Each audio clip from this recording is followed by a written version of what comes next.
Academic నిర్వహణ భాగంలో ప్రతి నెల మొదటి శనివారం అదేవిధంగా 4వ శనివారం వీకెండ్ యాక్టివిటీస్ నిర్వహిస్తాను. అందులో భాగంగా ఇందులో ఫుడ్ ఫెస్టివల్ ఈరోజు నిర్వహించడం జరిగింది. సో చాలా పిల్లలు చాలా వెరైటీస్ తీసుకురావడం జరిగింది. దాదాపుగా 300 రకాల వెరైటీస్ ఇక్కడ ప్రదర్శించడం జరిగింది.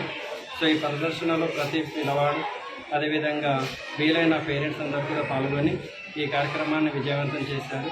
అదేవిధంగా మా టీచర్ల కృషి కూడా ఇందులో బాగుంది. సో అందరికీ కూడా ఈ వేదిక ముఖంగా అందరికీ నమస్కారం. ముక్కాల్ మండల కేంద్రంలో ఉన్నటువంటి కృష్ణవేణి టాలెంట్ స్కూల్లో ఈరోజు వీకెండ్ యాక్టివిటీ కార్యక్రమంలో భాగంగా culinary ఫుడ్ ఫెస్టివల్ నిర్వహించడం జరిగింది. ఈ కార్యక్రమంలో విద్యార్థులందరూ కూడా అత్యుత్సాహంతో పాల్గొన్నారు.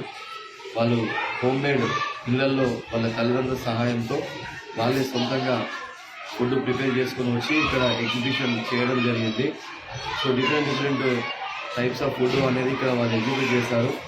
అందులో delicious food, general food, juice points, అదేవిధంగా కొన్ని జంక్ ఫుడ్స్ కానీ అట్లాంటి డిఫరెంట్ కైండ్స్ ఆఫ్ ఫుడ్ని ఈరోజు ఎగ్జిబిట్ చేయడం జరిగింది. సో ఈ కార్యక్రమంలో తల్లిదండ్రులు కూడా చాలామంది పాల్గొన్నారు. అండ్ వాళ్ళు తీసుకొచ్చినటువంటి ఫుడ్ అందరికీ ఫ్రెండ్స్ అందరితో పాటు కలిసి వాళ్ళు సంతోషంగా తిని ఈ కార్యక్రమంలో ఎంజాయ్ చేయడం జరిగింది.